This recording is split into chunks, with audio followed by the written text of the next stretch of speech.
Hi, I'm Robin Koval, CEO and President of Truth Initiative, the nation's largest nonprofit public health organization dedicated to achieving a culture where young people reject smoking, vaping, and nicotine. Thank you for joining us for today's Truth Initiative Impact Series.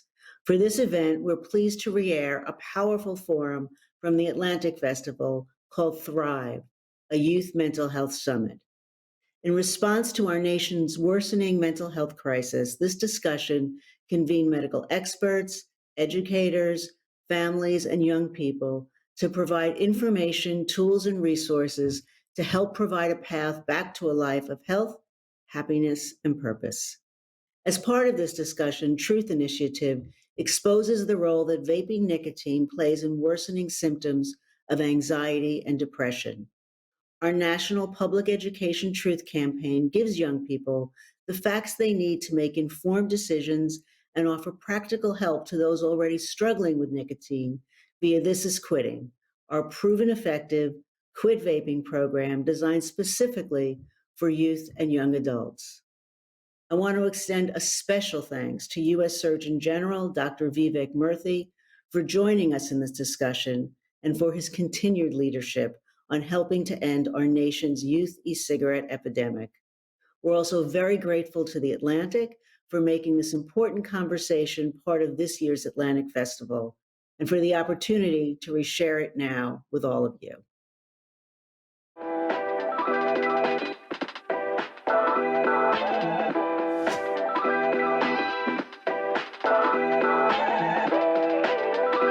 You have to have visionaries, you have to have people that will think outside of the norm. We have to be given the power to tell our own stories. We all want to say our piece. This is a crazy time. What they care about is what it means to them.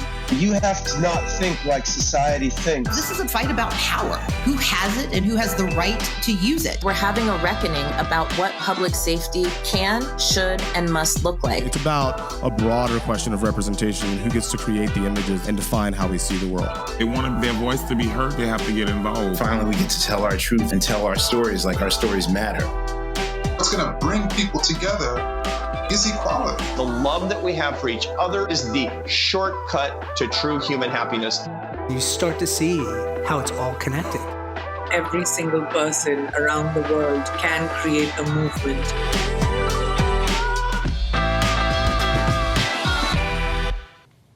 Hello, I'm Haley Romer, publisher and Chief Revenue Officer at The Atlantic. We are so glad to welcome many of you from across the country and around the world to Day 3 of our Atlantic Festival. We hope you'll tell us where you are watching from in the chat function. Our theme for the festival this year is Visions of What America Can Be.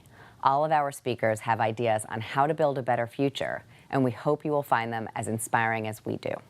Now let's dive in. Enjoy the show.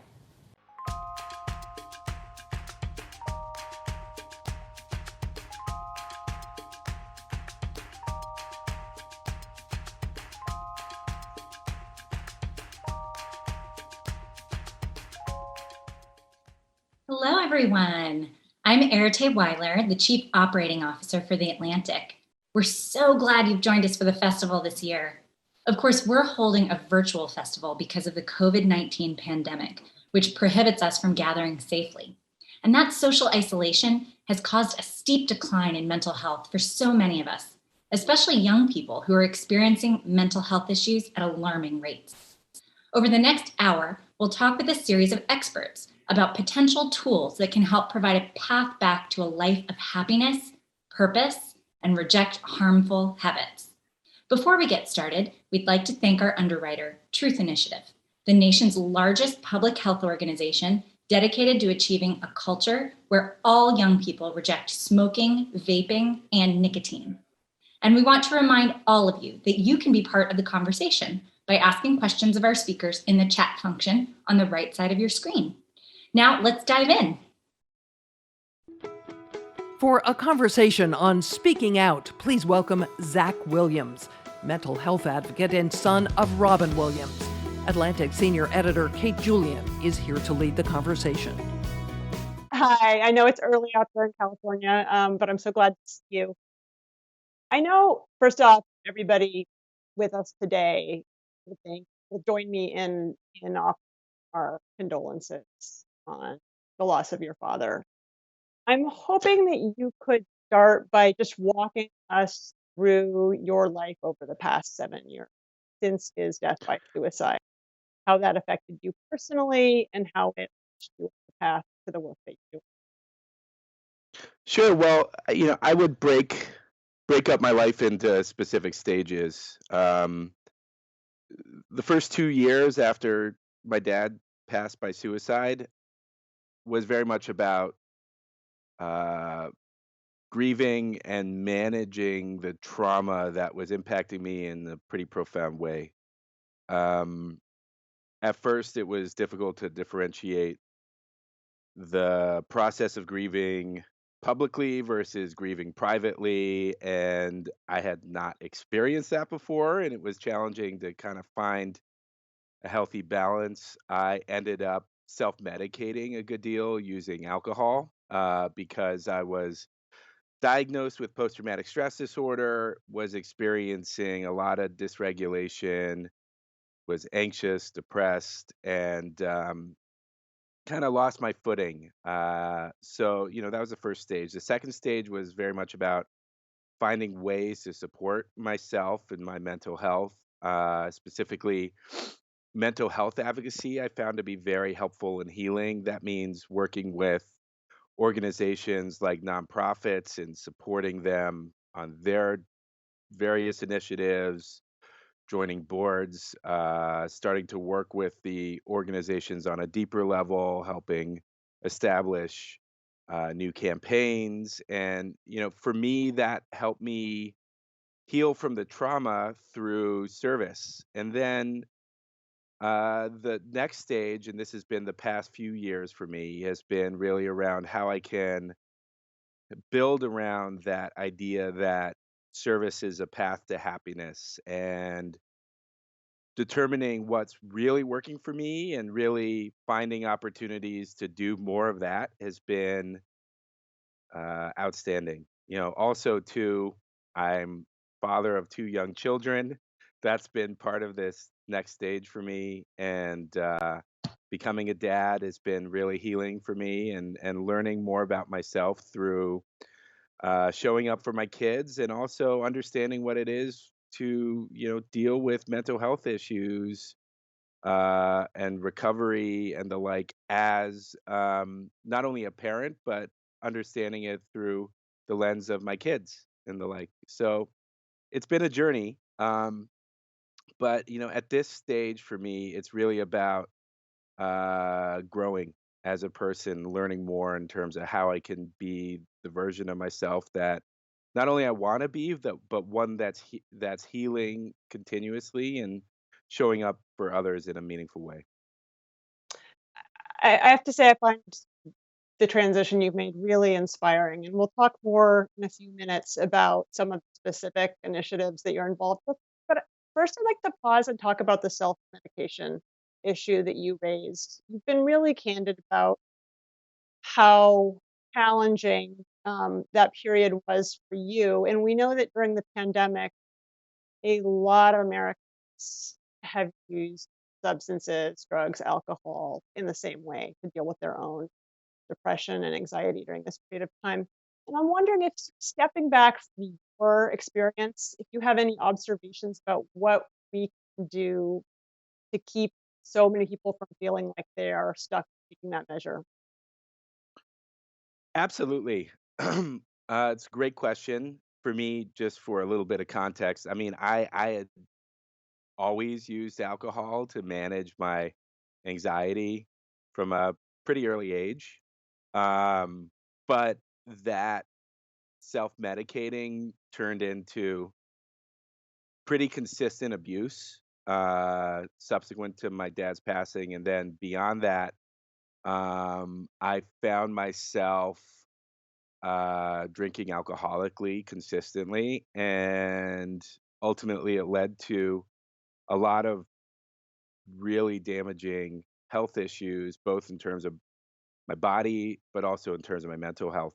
And so I'm proud to be sober and have been for over 4 years at this point. But from a lens of self-medicating, especially as you're talking about managing mental health issues, anxiety, depression, and the like during the pandemic, it's been hard because people are more isolated than ever.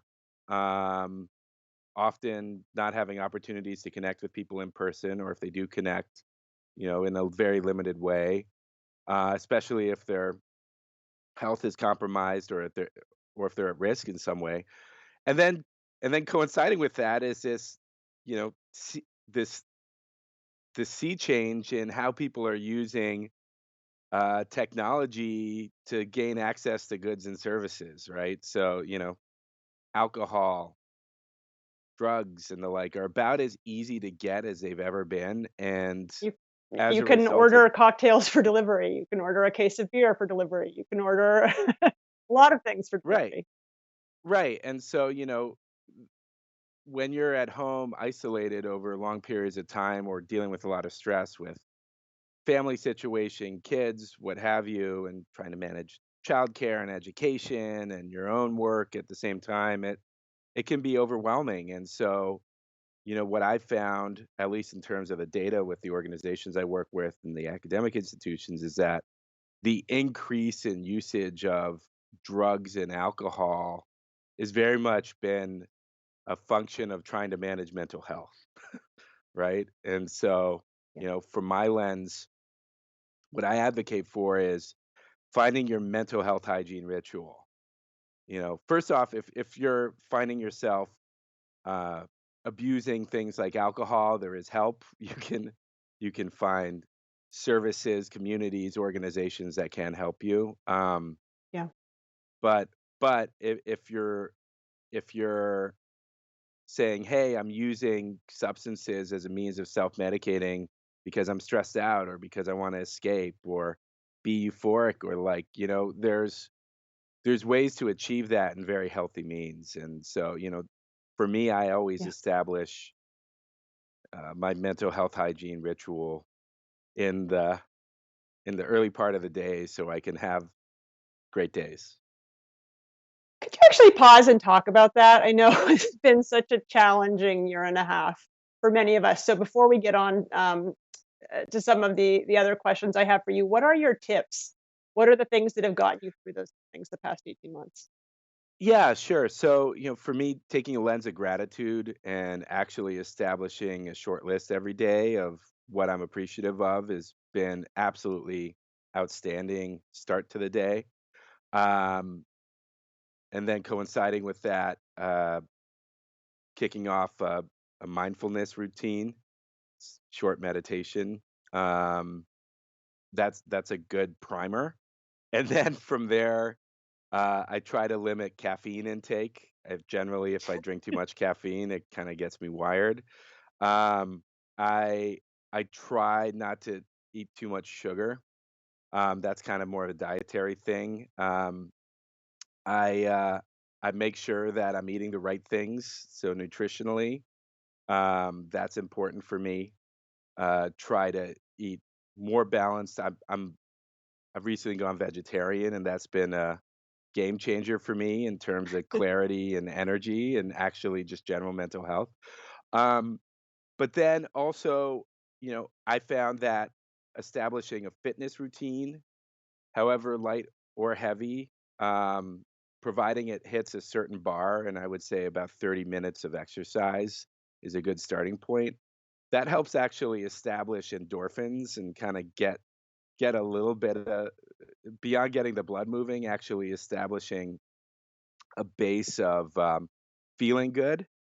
And then coinciding with that, I do engage in uh, you know not only connecting with friends and family on a consistent basis, ideally in person when I can, but also community oriented activity. It's fascinating. We have a comment coming into the from the audience that says we need to teach youth about how to understand how their minds work. And I'd like to um, leave this sort of as my final question to you. As you look forward to raising kids, got two very, very small people, what do you hope to teach them about what they need to do to be mentally healthy?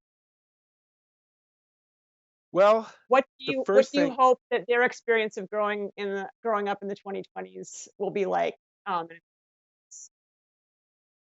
well, there's a couple of things. The first thing I would say is I would want to teach them or help instill values within them to be kind.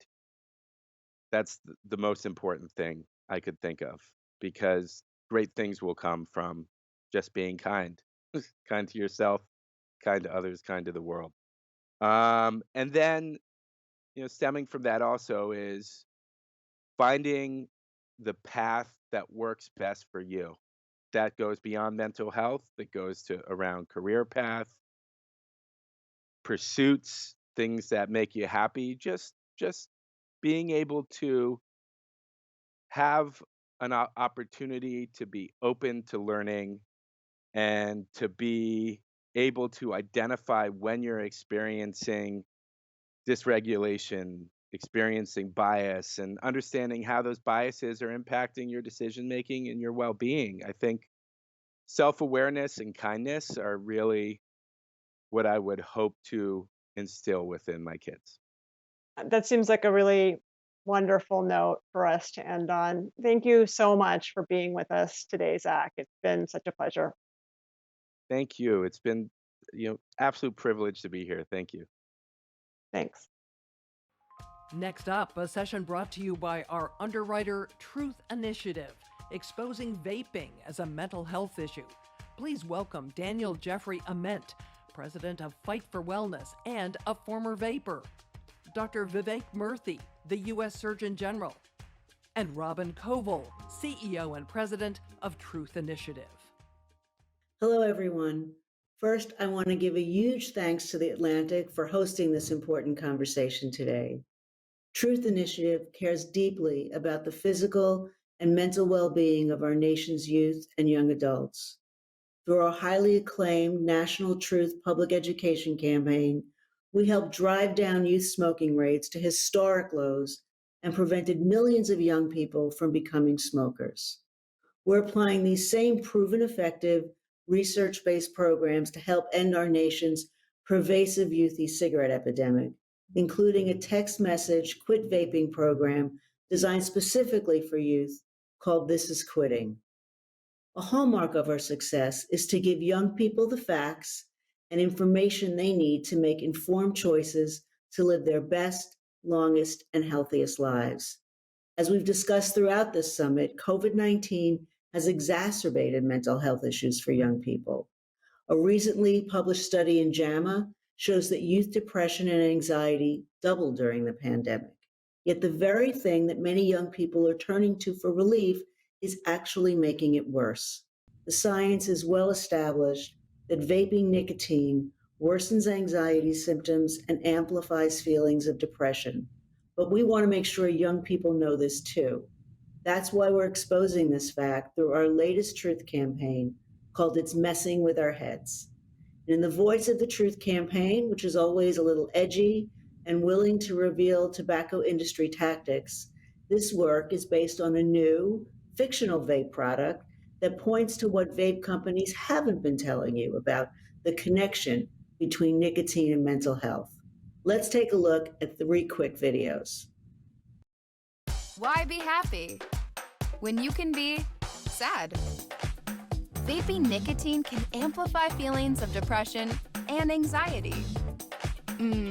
Depression Stick. Learn more at depressionstick.com. I helped create a vape that makes depression convenient. What is this? My new product, the Depression Stick. Nicotine can amplify depression and anxiety, so I'm trying to sell some depression. Anyways, sadness, stress.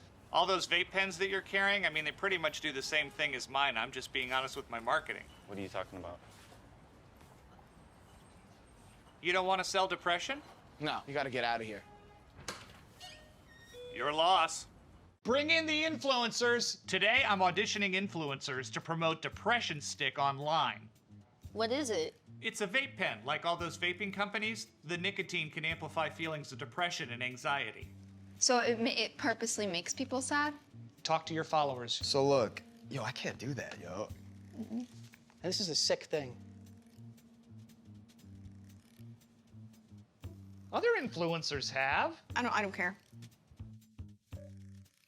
Joining me now to talk more about how nicotine is unsafe for young people is U.S. Surgeon General Dr. Vivek Murthy. Dr. Murthy issued the first ever Surgeon General's report on youth e-cigarette use in December 2016. First, Dr. Murthy, thank you so much for taking the time to be here today, as we certainly know how busy you are. In your youth e-cigarette report, you talked about how unsafe nicotine is for young people. Can you tell us more about the science behind that and how it also has serious implications for mental health? Well, thanks, Robin. And first of all, it is so good to be here with you today. And I just want to say a big thank you to you and to the Truth Initiative, just for everything you've been doing over the years to help us tackle tobacco use in our country. It's been just incredibly valuable and has clearly saved lives. And the recent ads that you're putting out, I know, are one more step in the direction of trying to help us overcome the latest version of our challenge with regard to tobacco, and that is the e-cigarette challenge we face, particularly among our youth. Now, in 2016, as you mentioned, we put out the first federal report on e-cigarettes and youth. It was our Surgeon General's report on e-cigarettes. And what we laid out there is what the science told us, which is that nicotine is highly addictive. It harms the developing brain, which is one of the reasons why we're particularly concerned about it with adolescents. We're also concerned that nicotine use can increase the likelihood of being addicted to other substances as well. And with e-cigarettes, these have sadly been yet another pathway through which young people have been exposed to nicotine-containing products. In recent years, it's been disturbing to me also that the formulation of this nicotine has been changing in ways that allow higher levels to enter our system. And there is a growing body of science that is showing us that nicotine may also impact our mental health. And the effects on our physical health have been well documented.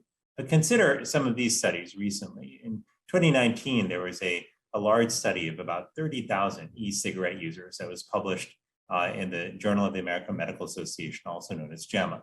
And what it showed is that current e-cigarette users have double the odds of having a diagnosis of depression compared to those who have never vaped. That's concerning. There's also another study which showed that vaping is significantly associated with higher levels of ADHD symptoms. This is again a 2019 study of college students.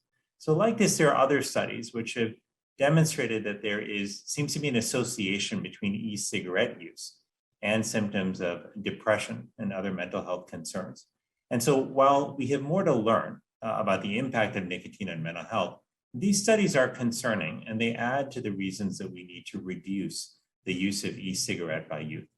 If you put this in the context of what Robin mentioned earlier, which was the pandemic, I think we all know that the pandemic has taken a real toll on our mental and physical health.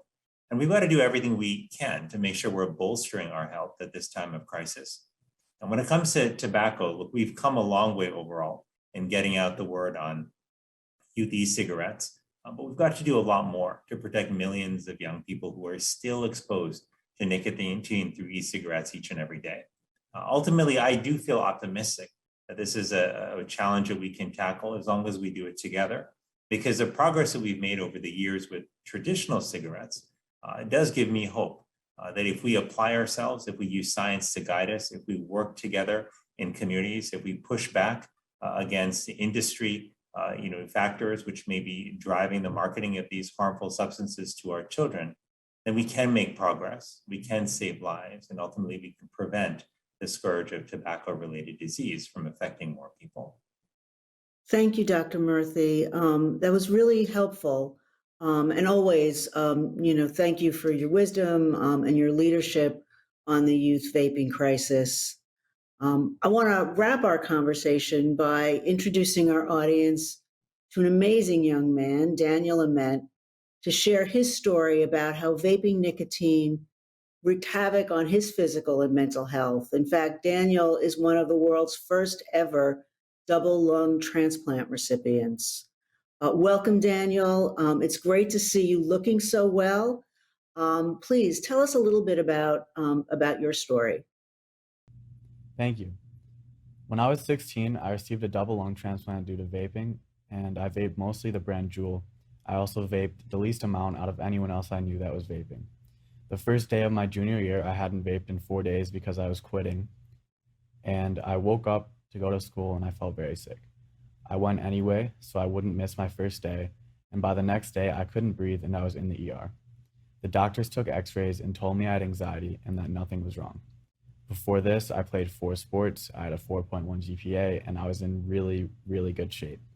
The last thing I remember was that the doctor said I had anxiety.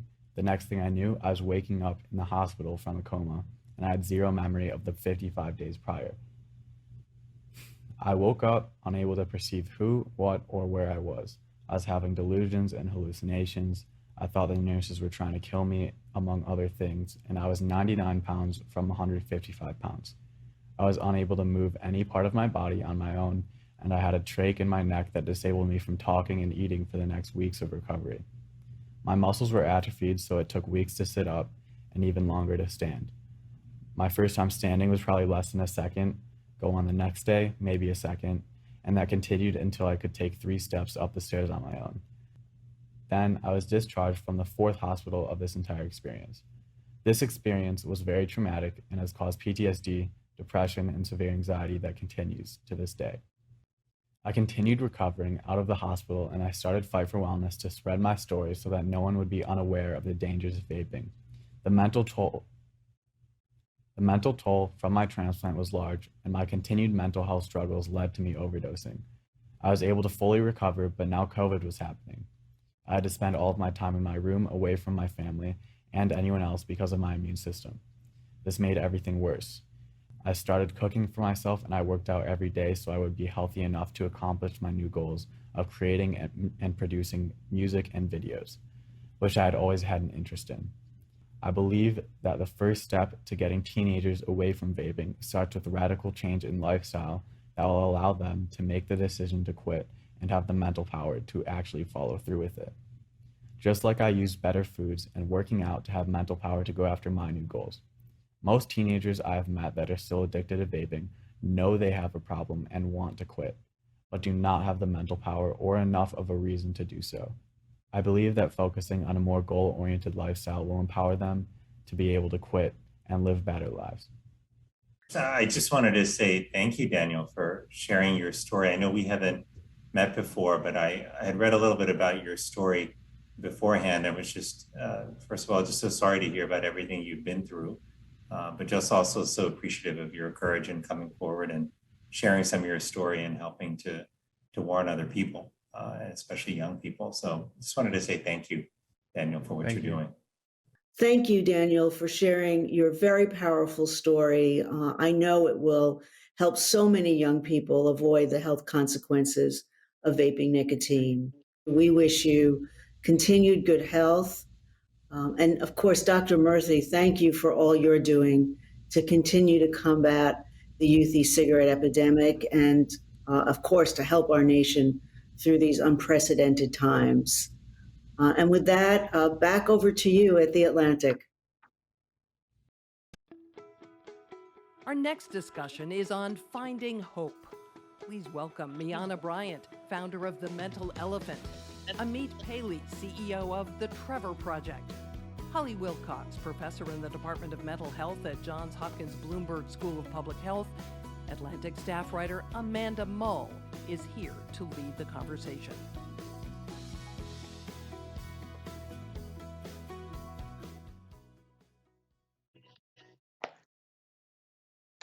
Good morning, everyone. Just a quick note before we start, Miana was unable to make it this morning, so we're here with Amit and Holly. Thank you both for joining us. We really appreciate you coming to have this conversation with us this morning. Thank you so much for having us. This first question I have is for you both. I'd love to hear what you think. Young people have experienced a rise in mental health illness for years now. This problem predates the pandemic. What were some of the major drivers that you both saw in these rates of mental illness before the pandemic, and how did the pandemic exacerbate them?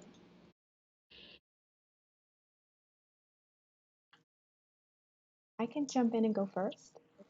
In the United States, rates of in Generation Z, rates of anxiety and depression have been increasing, whereas some other problem areas among young people have been decreasing.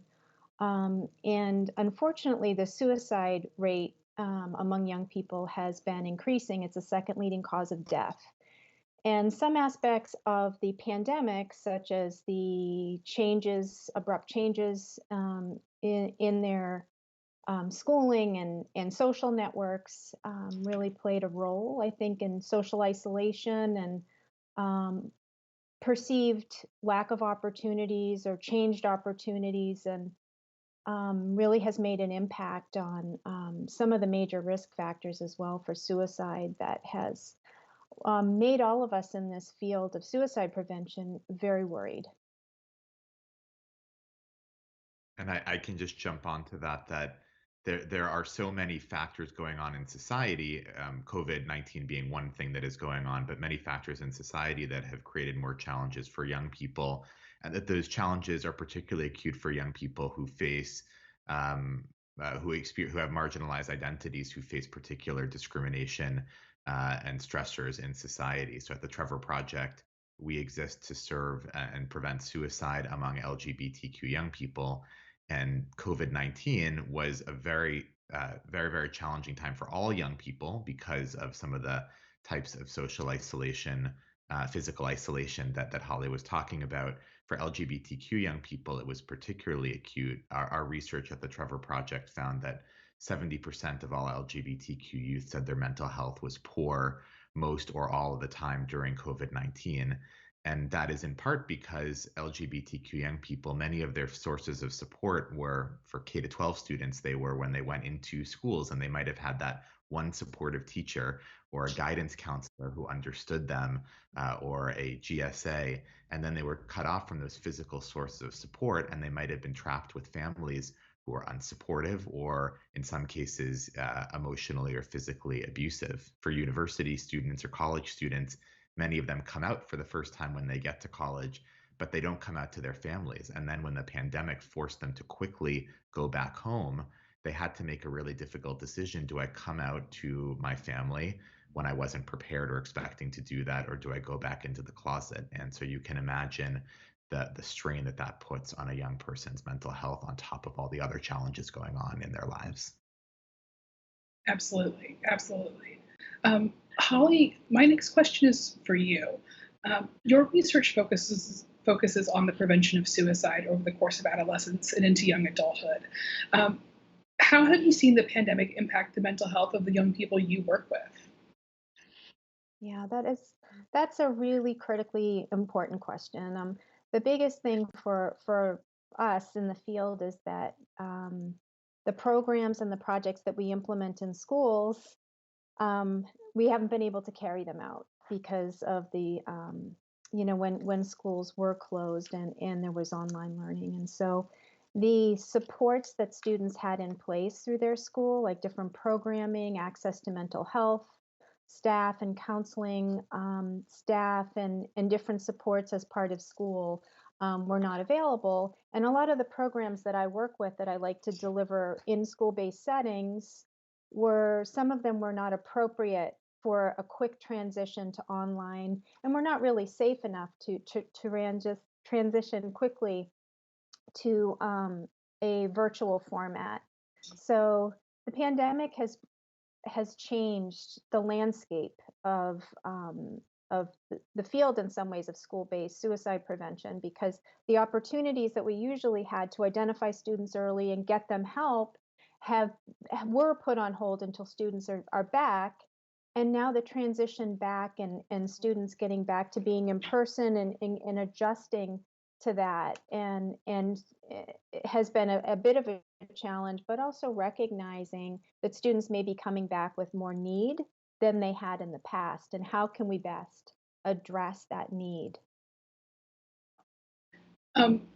To follow up on that, Holly, according to a recent CDC study, from February to March 2021, suspected suicide attempts were over 50% higher among teen girls than during the same period in 2019. Why do you think the pandemic may have been particularly antagonistic toward the mental health of young women and young girls? Yeah, we see a kind of a closing of the gender gap. We've been seeing when we look at our surveillance data in the United States, not only for suicide attempts, but also for suicide among young people. We see that there used to be a 3 to 4 fold more males dying by suicide, and we see that that gender gap is narrowing. And so it's a problem that we have to adjust to, and it could be from the issue that I mentioned earlier, that rates of anxiety and depression are we're seeing more.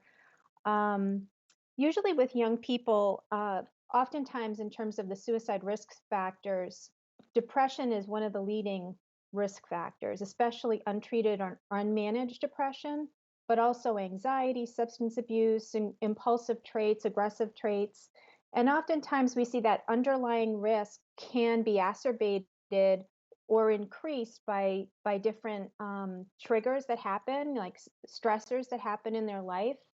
And so oftentimes that kind of cascade of events, the underlying risk with some stressors that are happening, like a relationship breakup or problems at home or at school, cyberbullying, exclusion, and all kinds of like that cascade of events can increase risk. But cascade is really common. This is one of the problems in the field, that cascade of events, the underlying risk with these stressors is not uncommon at all in young people.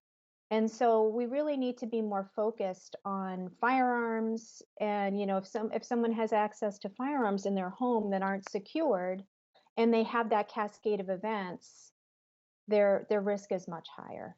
And we also have to think about how to enhance the supports to protect them. Like, can we teach them skills in coping, in problem solving, so that when they do have this cascade of events or chain of events that I just mentioned, they can navigate it and they can get through it on their own, or at least they know when to get treatment and when something's a crisis. So those are just my thoughts on the issue.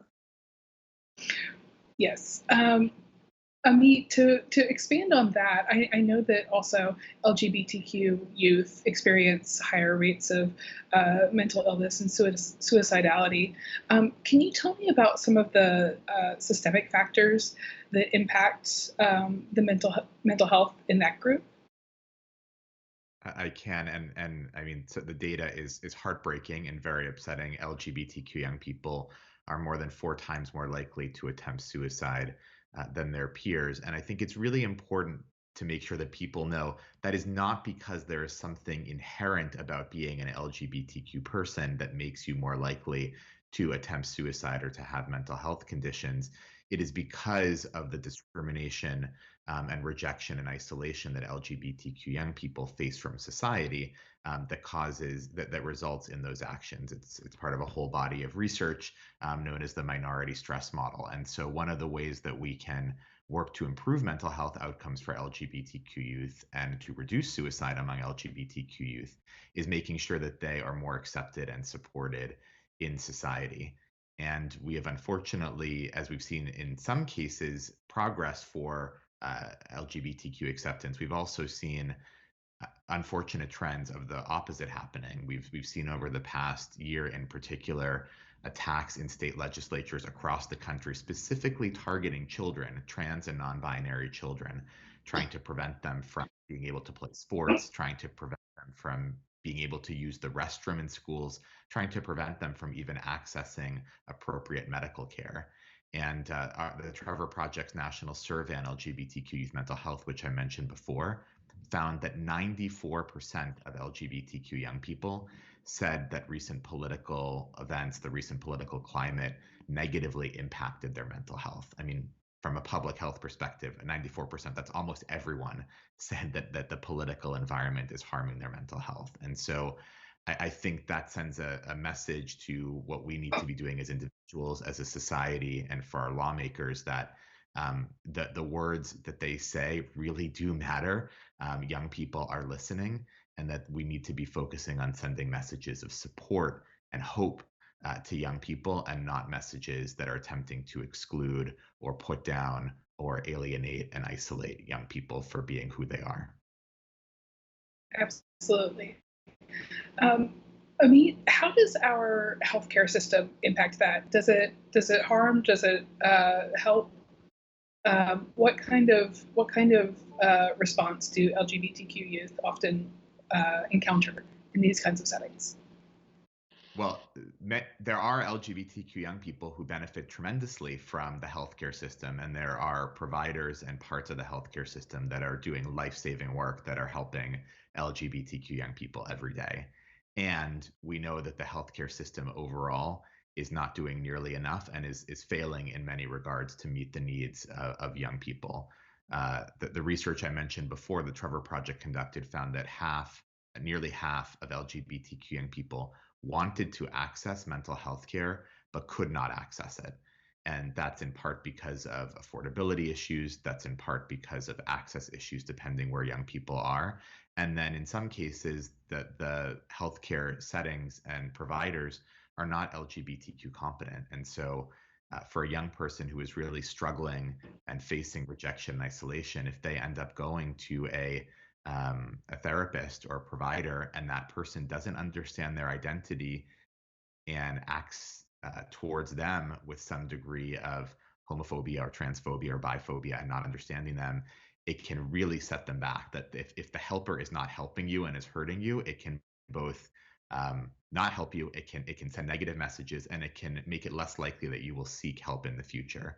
And so we have a lot of work to do as a country, as a society, to make sure we have robust services that are available to everyone, that they are culturally competent and appropriate and supportive. And I do think it's important here to mention, I'm talking about LGBTQ young people, but this spans all identities. We see, in particular, when we talk about race, that there's a lack of access for people of color, for youth of color, and that much of the services that are provided are not necessarily competent or understanding the unique needs of youth of color. And then when you compound that with the multiple identities that young people hold, if you're a Black LGBTQ young person, if you're a Latinx LGBTQ young person, it can be even more challenging to find that help and support that they need and that they deserve. Absolutely. Holly, for you, what are some of the early signs that a condition like depression can lead to a suicide attempt? What should parents and community members be looking out for? Sure.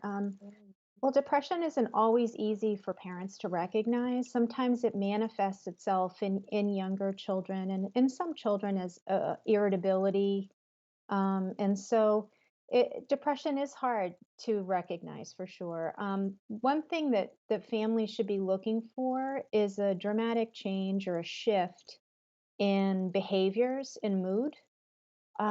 So look for frequent or pervasive sadness or agitation, like I said, real extreme irritability, changes in habits, sleeping habits, eating habits, social isolation from friends, not doing the things that they typically like to do, but also look for complaints, especially from young children, like about physical symptoms, stomach aches, headaches, fatigue.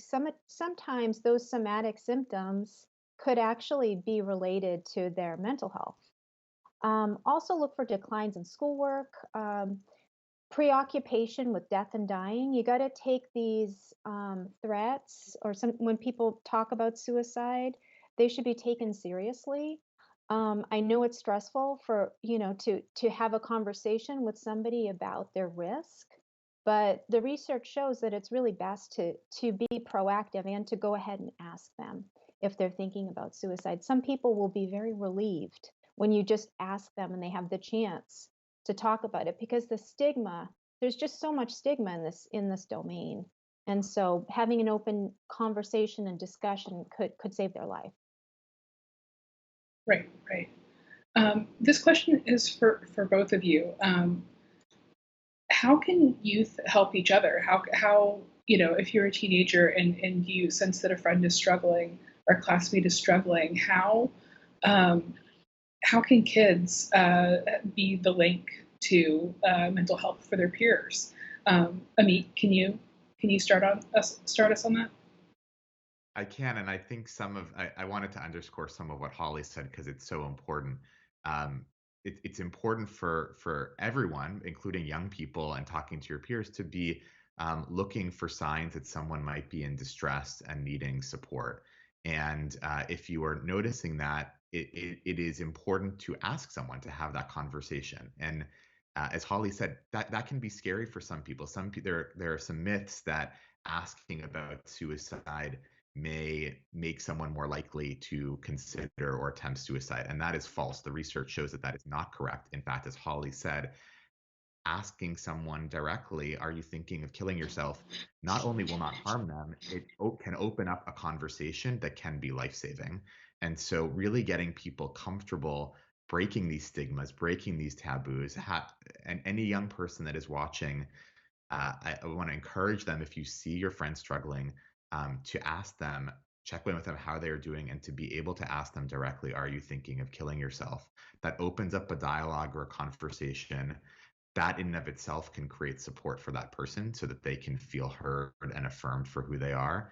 And then you can provide them with resources. And if someone is really in a crisis situation, you can help them get access to care, or if it's an emergency situation, to places that can provide that urgent and emergency support. The other thing that I do want to mention is not just at the moment of crisis to be looking out for ways to support people, but what are ways to provide support in general. And when we create conditions where people feel accepted and supported, that improves their mental health. In the case of LGBTQ young people, our research shows that having just one accepting adult in an LGBTQ young person's life, just one, reduces their risk of suicide by 40%, 40. It's a huge, huge amount. And so I hope everyone listening to this knows, yes, there are systemic things we need to do in our culture and in society. Those are big things we should advocate and try to have that change. But also every single person has the power to help reduce suicide by being an affirming and accepting person. And so I hope people can take that away, that is what they can do every single day in their lives to make a difference and help save lives. How? Yeah, I mean, one thing we see a lot is a young person may be suicidal. The first person they go to is a friend, oftentimes, if they're suicidal. And sometimes the friend is either sworn to secrecy, or they're very fearful that if they go to a trusted adult, they could actually make the situation a lot worse. And so I think just empowering young people to trust their gut and go to an adult, and don't keep these secrets, because their friends' life is in jeopardy potentially, or their well-being.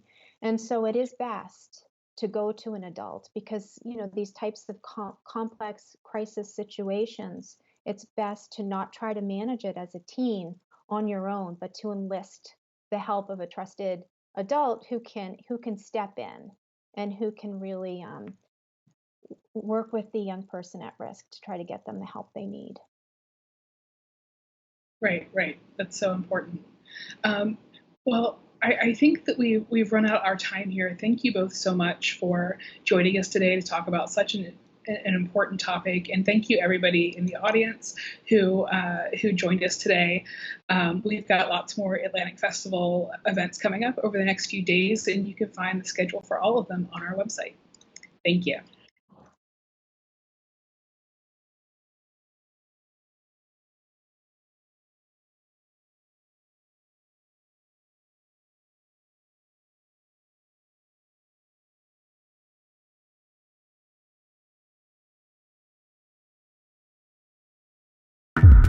Young people know it's an epidemic. The number of high school kids who were vaping went up 78%. Young people know vaping is everywhere. 1 in 5 high school kids have Young used people know how addictive nicotine and e-cigarettes can be. But what young people don't know is how to stop. This is how. This is Quitting, the first of its kind free text message program from Truth to help teens and young adults quit vaping e-cigarettes for good. For over 2 decades, Truth Initiative and the Truth Campaign have given young people the facts about the risks of tobacco. Our digital quit smoking programs have helped hundreds of thousands of people break free from nicotine addiction. This is Quitting combines this wealth of expertise to bring you a powerful quit vaping program designed specifically for young people. It features clinically proven advice from quitting experts and support from other young people who have used the program. Whether you're ready to set a quit date or are still deciding, This is Quitting gives you the useful steps to take today to start your journey to ditch your vape for good. Everyone has a cell phone, and text messaging is the preferred way to communicate. This is Quitting provides help the way you want it, anonymously and privately, and it's available 24/7 for support right when you need it. This is Quitting is easy to use. Just text Ditch Vape to 88709 and you're in. You'll get non-judgmental tips and advice and tons of encouragement from other young people who know what you're going through. Even if you feel like you're the only one quitting, you're not alone. Since we launched the program 2 years ago, the response has been incredible. More than 250,000 young people have enrolled in This is Quitting, and it's working. After 2 weeks, 68% of users reported that they either reduced vaping or quit entirely, and nearly 70% complete the full program. But the best news is the real impact This is Quitting is having on real people. Love you. Thanks so much for all of the help. I'm feeling confident already. This is amazing. I've never gotten this much support right off the bat. Thank you for your help, even if you're not real. They come every day, and they're always there when you need them. This is working. This is freedom. This is the fight to live vape and nicotine-free lives. This is Quitting.